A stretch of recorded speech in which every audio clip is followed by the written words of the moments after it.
Well, hello, folks. This is Dave T. once again for the Country Place.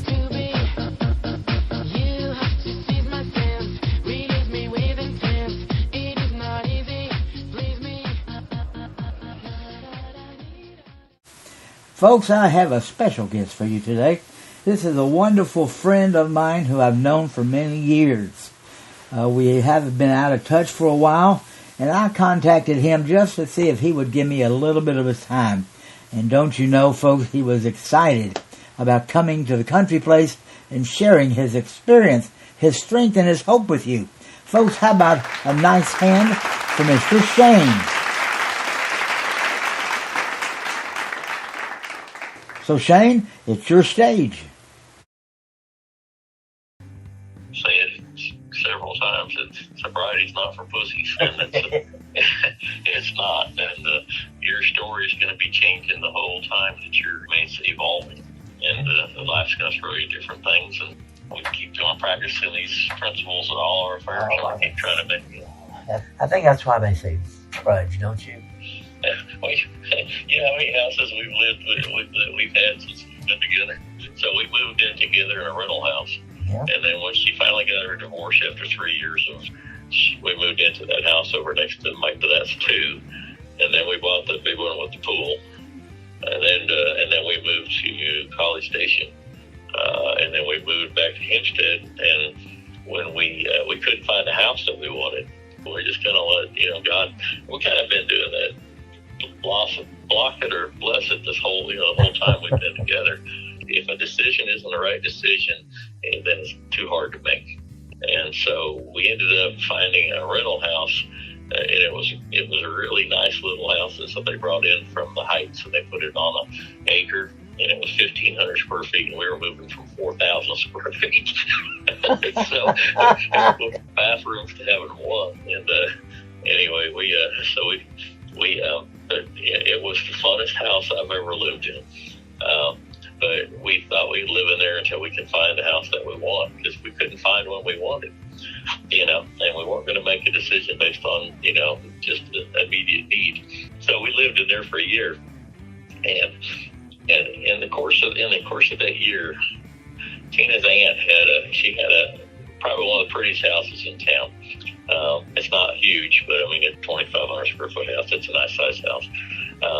But it was the prettiest house in town. And we drive by it all the time, and we'd say, Julie's got one of the prettiest houses in town. And anyway, it was funny because we're just about ready, have to get out of our rental house or renew the lease. And her cousins called us up, and they said, Aunt Julie has decided to move into a nursing home, and would you be interested in buying her house? So here's this house that she's always loved, Anyway, so we bought it, and we had it for 3 months before, of trying to fix it up. We remodeled the inside of it, made it the way we wanted it, inside. It did a bunch of work to it. We've been here for 5 years, and that's the longest we've ever lived in a house. And so that's six houses, and we just celebrated 10 years of marriage. Wow. The first guest to show up. So. Well, actually, the reason I showed up first, because that was the first marriage I was ever invited to, sober. Really? Sober. And I was sober, and I was so tickled that I had been invited to a wedding. But what's funny about that? And I tell people that all the time when, especially newcomers, they get into young people and stuff, and they think that this program doesn't have anything that's fun. Oh. That life is over. And I said, and I'll tell them, I married somebody in this program, and we had nothing but friends from this program. We had over 200 people at that wedding, and that was the most fun that I think I could ever have. And everybody said the same thing. We all just had a really fun time together. Well, not only that, Shane, do you remember your bachelor party? Tell me what happened at your bachelor party. Well, we went out and we did, the tag, laser tag. We're all over, the youngest guy was probably 45, and I was 50, and we were, and I'll tell you what, we all went in there, full blast, but the next day, it's a good thing thing we had it a week before the wedding because most of us couldn't walk. We were so sore. It was a blast. I tell you, we had a good time. I remember when I first met you, as far as being friends, I was at Bill just sitting because our wife and I were fighting or whatever. We always fought, And y'all were in the back, and you said, "Dave, come here, I'm going to show you this." And you were sitting out there with this machine that you had made out of. That was Bill who made that potato cannon. Tell me about that. We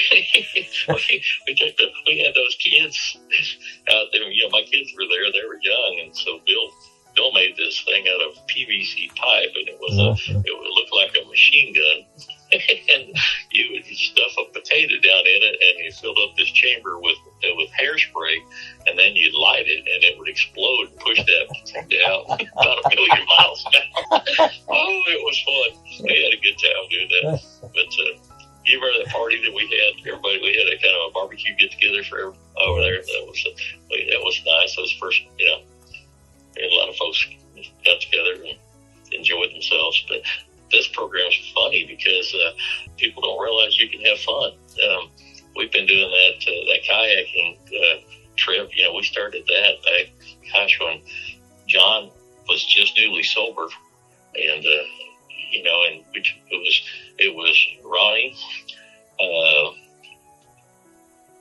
and Tom D, me, and John, and Mike Miller, and then we had one other, Richard. Do you remember Richard? Yes. Moved to Arizona. Yes. And so we all rented kayaks and went down to San Marcos River last, and we camped and we ate and we just had fun. And then the next year, everybody was so broke they couldn't do it. So we weren't able to do it the next year, but they started to back up the following year. And I think that time we had about 15 people, and it just kept growing over the years. So, and haven't been able to do it for several years. But I think they've had 40 some people, 50 people, clogging that river with a bunch of drunks, and it's really fun. And I have a friend of mine that went his first year of sobriety, and he told me that was the first time that he went on something like that, and that he felt so much at home that he had never been on anything like that whatsoever. But he gets in sobriety and he goes out, and he said it was the most spiritual time in his life. He never laughed so hard, and he also never cried so hard. I had about that time when we started doing that kayaking trip, I had 20 years. Yeah. I had just gotten divorced. I was really having a hard time trying to relate, getting back into the program and doing what I needed to do. But I was going to go out. I really was going to go out if something didn't change. And I remember I walked into Duncan Road Group one day, and I was supposed to be at work. And I walked in there, and I just fessed up. I said, "Hey, I'm going to drink." And I talked to Santa Claus Bob. Remember Bob? And I talked to him, and I didn't drink for that day, and I didn't drink I talked to him for quite some time, and something kind of clicked a little bit, and I started kind of getting back in the program, and I didn't want to go. I did not want to go to meetings. And, my sister's in the program, and I remember calling her. I'd be going to Tilgy Road, and I'd say, "I hate that meeting," and I'd call her after the meeting, and she said, "You should tell me to go," and then I call her after the meeting. She says, "How was the meeting?" "I hate it." And she says, "Well, go back to it." I'd go back to it, and it finally clicked on me, but, something kind of started clicking again, and I started realizing that, if I was going to stay sober, if I was going to be happy, I was going to have to do something in this program. So I started going to meetings, and I started spending time with, I'd go to Steve was running that, Steve Crow was running the Back to Basics meeting. And I went back to those, and I just kept going back to them, and I kept just hearing them steps and going through that stuff over and over again for weeks. finally, I started kind of clicking, and I started feeling good, and I started being happy, and something was just changing in my life. And I kind of got to that point where it's like, man, I got to share this. I remember one night, John he came in there, and I tackled that son of a bitch on the way out the door much and said, "You got a sponsor?" And he said, "No." And I said, "You do now." and you know what? It was the beginning of a pretty awesome relationship. Yeah. We're good friends now. He was my best man at my wedding, and it's just it's been amazing. It's been a good ride, and it's been fun to have him beside me on the ride. So we took him on that kayaking trip, and that and some other things really changed his life. I'm glad they're still doing it. I'd love to. I don't physically have the ability to get out on the river like I used to, but it's just a good thing to watch people. The light comes on, and there's so many lights. The light bulb just comes off for so many people while they're on that kayaking trip, because there's so much time being together, and there's so much time when you're floating alone.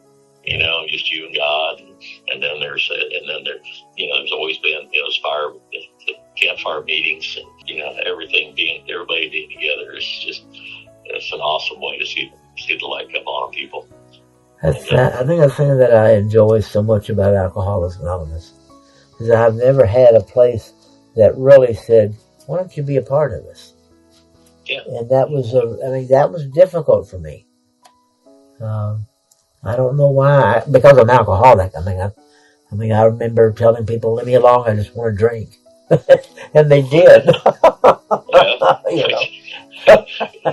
David, you ever see that commercial? I don't remember what kind of commercial it is. It's a vitamin commercial or something. I don't remember, but it's kind of there's a kid, and he's out on a soccer field, but he's a donut.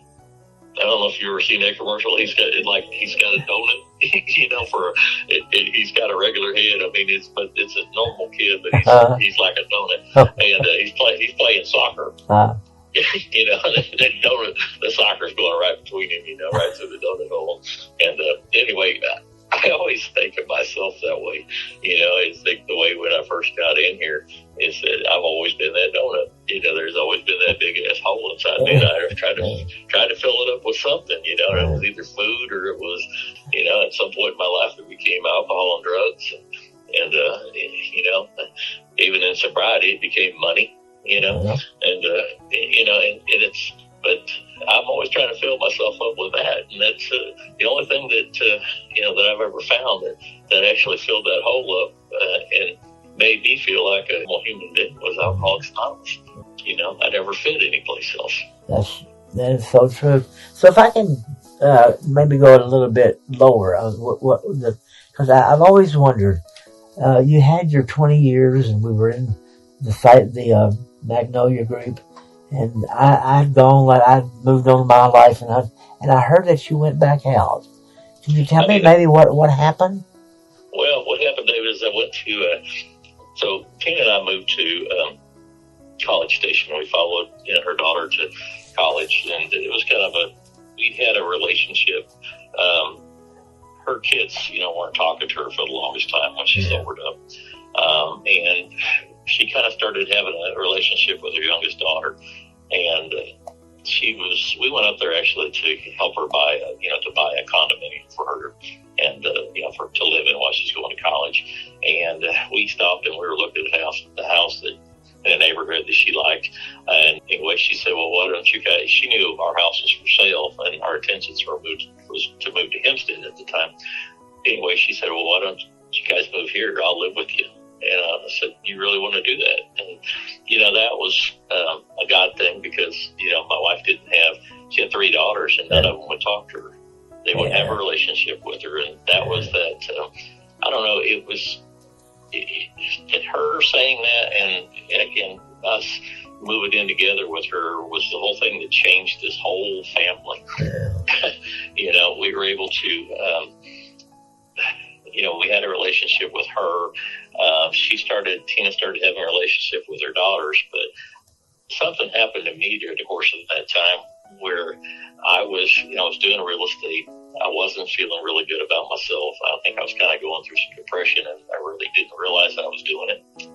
And something happened one day. I was doing an open house with Tina, and I was acting kind of like a big shot. I guess I was prideful, and I was, I don't know, kind of it was just kind of gross. And what happened was it made Tina mad, and of course she just, hauled ass and went to her mama's in Hempstead, and she actually left me at the open house by myself, and my stepdaughter had come pick me up, and when it was over, and it was kind of but the alcoholic mind, I think what happened to me is that, here I'm going through this depression, and I'm feeling not very good about myself. I don't feel like I'm, contributing enough. I'm doing, real estate. I don't like it.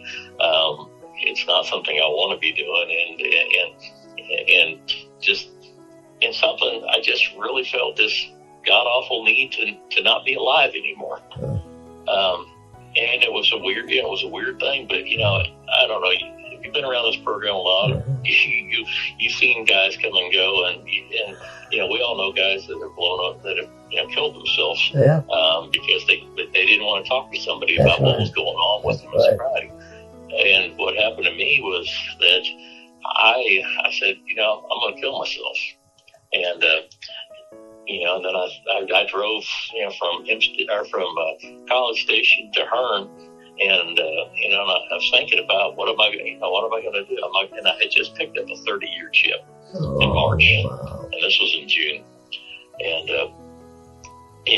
I just didn't want to live, and but I also didn't think that I could pull that off without drinking. Wow. And so I went I stopped into a convenience store, and I bought me 12-pack of Tall Boys Bud, and I popped that first one, and I drank it, and I didn't feel any more courageous, and it tasted like skunk piss, because I hadn't drank in 30 years. Oh man! So, oh Lord! So anyway, I thought, well, I better, and it went down, and I figured I better drink another one here, and I figured by the time I drink 6 of them, I ought to feel a little bit of a buzz, and I should be able to, go ahead and off myself, and I'd be fine. So I had my gun ready, and anyway, I'm sitting there drinking the last beer, and my wife calls me, and she says, "What are you doing? Where are you at? What are you doing?" And I said, "I'm drinking beer." And she said, "Did you save one for me?" And I said, "No. Well, if you want to get some more, that'll be good." And, it was not enough. it was 6 beers. A lot of people tell me that why did you start your sobriety over with 6 beers? It's because I drank. But the thing is that what happened was my wife did show up there. First thing she said was, "Give me your gun." And I did, and hoping that she would, have a beer in her vehicle. And she said, "Why don't you get in the car with me?" And to be honest with you, I didn't even get drunk. Yeah. It didn't do a damn thing to me. Anyway, she took me, and we went and had, got some food, and she took me home, and I didn't go through with the plan that I had. Yeah. And it was an embarrassment for me, to go in. I did get up the next morning, and I went to, the early morning meeting in Bryan, and I took that 30-year chip, and I turned it in for a desire chip. Yeah. And I can't imagine what that felt like for that person to get that from me, thinking, man, but it's really weird though when people get this, when they have that much time in sobriety. We don't go to zero, then from zero to I'm going to drink in 30 seconds. We go from zero, I want to kill myself. And that's the scary part that people don't talk enough about in meetings, is that there's a lot of people with a lot of time, that are struggling. And they don't know what to do, and they don't want to feel the way they feel. Right. And, and the choices a lot of times, not just drinking, it's killing themselves. And I'm glad that I didn't do it. And I have heard so many people, Shane, I'm so glad that you're honest and that you said that Thanks. about that because, because you did that, I didn't have to. To go in there and pick up chips, at different times, knowing that it was kind of embarrassing. It was a very, you had to deflate the pride. I had to kind of, and not be so prideful. Gotcha. And real. I've been back for 7. What's that? How long now have you been back? I've been back for 7 years, so I picked up a 7-year chip in June. Wow. So I like to say that I've had 6 beers in 37 years. That's pretty damn good. I'm sorry. But there's people I know that are still trying to get, they've got a wall of desire chips. So, Yeah, well, I used to tell people, you can take those desire chips and melt them down, and, they make F-150s out of them. But, it's really, some of the stuff that I went through before I ever, before I even came back. I do. I know. Can we talk about that maybe a little bit, about just a Yeah. little bit of experience? When I first met you, Shane, I heard your story. First of all, I want to tell you I cried because I wanted to do something. Oh, the people who you talked to and how you worked through that, it absolutely amazed me, because I never have had that in my life where I could sit and tell somebody, blah blah happened, and I hate blah blah blah, and they sit there and listen to you, and then said, look, you don't need to go that route. I never had that, and so what I'm trying to explain to you is how impressed with you I was about that, and you didn't even know that, did you? No, I didn't. Because I'll tell you why. I know exactly what you're talking about. And I'll tell you, the reason why, because I didn't know how to tell you that. That's what you have given me. Yeah. And so, can we talk a little bit about that? Yeah, we can. And I think what you hit on was just, that's just being rigorously honest. The situation that you're referring to is I had at the time, I had about 15 years of sobriety. When I found out that my father-in-law at the time had been molesting my 4-year-old daughter, and it was rough, and it took a long time, to get through it. We had legal battles that we went through, trying to get him, first of all, getting him arrested, and getting him charged, and finally, getting him in prison. But what happened as a result of all that, we were able to do something for my daughter, get her the help she needed, but it ended up running, my life. It cost me a job because I was so angry. It cost me a marriage because I was so angry. And we talk about resentments, and resentments don't know where they're directed. Sometimes they'll take on collateral damage. If you know what I mean. Yes. I'm mad at you, but everything, but the whole world, gets the wrath of my anger. And what happened as a result, when I finally started, coming back and working the steps and stuff like that, I was able to kind of get to a point where one day I wrote a letter to that guy, and I told him, look, what you did was just a heinous crime. It should have, and the fact that you did it is, I don't understand it. But what I do understand is that, that you're a child of God. And that God just, that you have to answer to Him. You don't have to answer to me. And it's not my job to instill justice.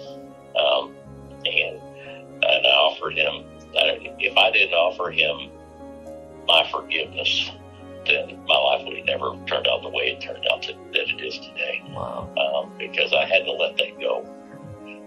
And by writing that letter and saying that, then, something happened that just diffused the whole situation.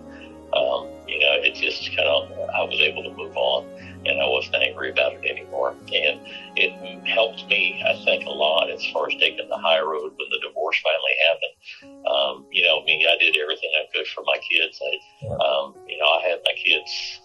every Thursday, Friday, Saturday. I took them home on Sunday nights because their mom worked weekends. And so they went to AA meetings with me. They went to, you've seen my kids more than yes, sir. coffee at that time, but they got to see what this program does, just because they were there,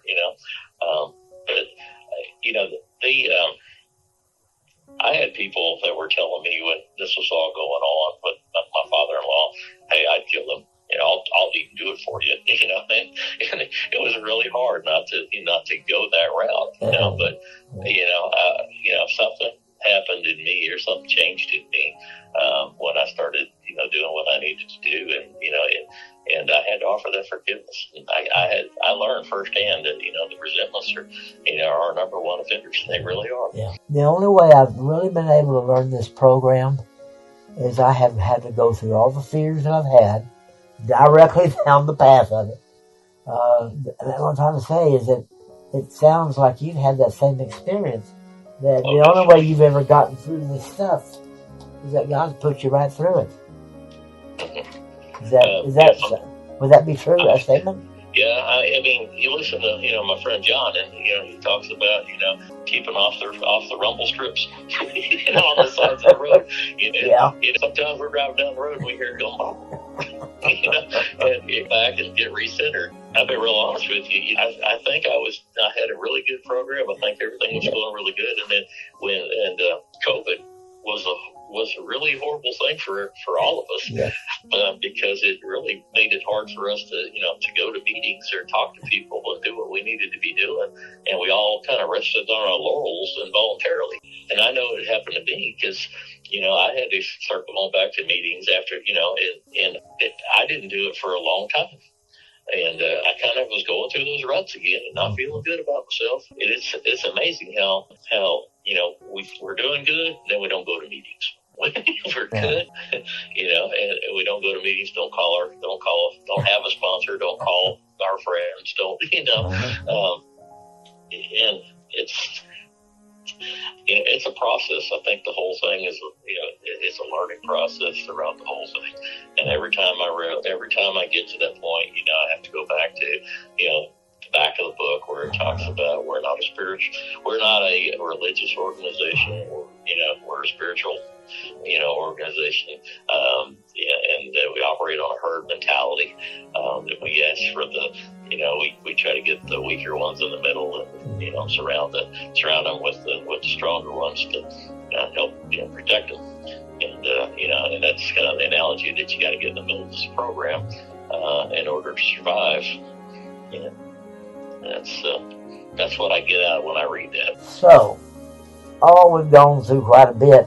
So, where are you today with all the things that's going on in your life? And where you, and I know you have some very, very difficult challenges. Where are you today? Where I'm at today, I'm kind of reaping the rewards. I went through a lot of stuff. I don't know. I kind of sound like a Frank Sinatra song. Had some hard times, but today, I have an awesome wife. We're both in the program, so we kind of we can see each other. We're not allowed to be crazy at the same time, so that helps. I've had some issues with my own children. My youngest one he's having some addiction problems. I've been trying to support him, and also trying to be an Al-Anon as well. So we're, I'm kind of learning there. But he had enough. He knows that I don't judge him, and that I'm here for him. And I don't think I could be that way if I wasn't in the program. I think I'd say, well, why are you still drugging, or why are you doing this? I'd be very judgmental, and I'm not. It's just kind of like, okay, and kind of bring it back to reality a lot of times by saying, hey, working through it, almost like a sponsor type relationship, but it's kind of, where you let them make their own decisions, but you kind of steer them in the right direction. But so, like I said, I'm struggling with that, but mean, as far as everything else that's going on in my life, my wife's kids, it's amazing. 10 years ago, they didn't show up to the wedding. They hated me. They did not want to have anything to do with their mom. And now it's funny because the grandkids are at our house all the time. They call me Papa Jack because that's the name they gave me, they're always saying, Papa Jack, play Legos, do this, I wouldn't have had that relationship I told her, that God had some good shit in store for her, and that's what I meant, that would get restored. I didn't realize, that be a part of that. I always figured that I would just be, just be happy with the fact that they were having a relationship with her. But, it's pretty awesome to be included in it and to watch how that story just it just went full circle. It went from, her being alone, without any kids to having them in their life every day, having a husband that's part of that too. As far as where I'm at, I go to work every day. I'm grateful for the job that I have. I'm grateful. I guess it's really, God's done some really good stuff for me. He's allowed me to get through some pretty hard times, but, for the most part, I wake up happy. My wife doesn't like it because, I like to sing and be happy in the morning, and she wants to be grumpy. And, I don't have any reason to complain. I know what I am. I have friends today, and I know that if I needed anything, and one of the things that I was thinking about when I just said that was, when all that stuff happened with my daughter, I wasn't actively doing things in AA. And what happened was when that happened on that particular day, I didn't have anybody that I trusted who I could call or talk to them about that. Yeah. And today I know that I don't have to worry about that. I know that I've got friends like you that would be here in a heartbeat if I needed your help. In a heartbeat. And that's a tough lesson to learn, but, I learned it, and, I hope that other people, learn from some of the mistakes that I've made in sobriety. I'm not terminally unique. I need help. And not, I like to say I'm not a saint, but I was born that way. But nothing can be further from the truth. I was talking to my mother one day. You talking about the same stuff. I just talked about AA, how great it was, and she said, "David, how are those bumps on your shoulders doing?" I went, "What bumps?" She said, "Those bumps that you think you have angel wings growing." Hey, it's never a perfect day. It's all. There's life happens. It's what do we do when life happens? What do we do? I hate to use the word hated, but I do. When I first came to the program, the guy said, stopped talking to me, and he said, I'm going to give you choice back. And I said, "Don't you dare." Because I knew what I'd choose, Well, these days, I understand what he was saying. But today, I do have choice back. You do. And don't, it's amazing to me, though, that, when I've got the most out of this program is when I've helped other people in the program. I never felt more alive than when I was helping people and sponsoring people. It allowed me to have a better program, much better than the one I'm having at this very moment. But I know this can change, and I know what to do about it today. It's to go to more meetings, sponsor more people, help, be a part of, instead of, isolating and being by themselves. Yeah. Well, I just want to thank you so much, Shane, for just talking with me this evening and being my friend. Y'all have always been my friend. I just love y'all to death, I know I don't tell y'all that much because I'm still learning what I learned as a kid to shut up, Right. But these days when I go to meetings, that's when they tell me to shut up. It's a lot different these days. Yeah. David, you're one of my best friends in this world. I love you to death. And if you can get anything out of what I've shared tonight, Well, you just don't know how how wonderful our talk has been. I can't thank you enough, Shane. Please tell your lovely wife Tina hello for me. I will. And, hopefully one of these days I'm going to get her on this. I want to hear her too. You keep trying, children. That's right. All right, David. Take care. I love you much. And Well, folks, here at the Country Place, how about a nice hand for Shane? Thank you, Shane, for all that you have said to us and shared with us and be to us. Thank you once again. Please tell your lovely wife that we will be here waiting for her. Well, this is David T. for the Country Place. Everybody have a wonderful and God-blessed day. Goodbye for now. Until then.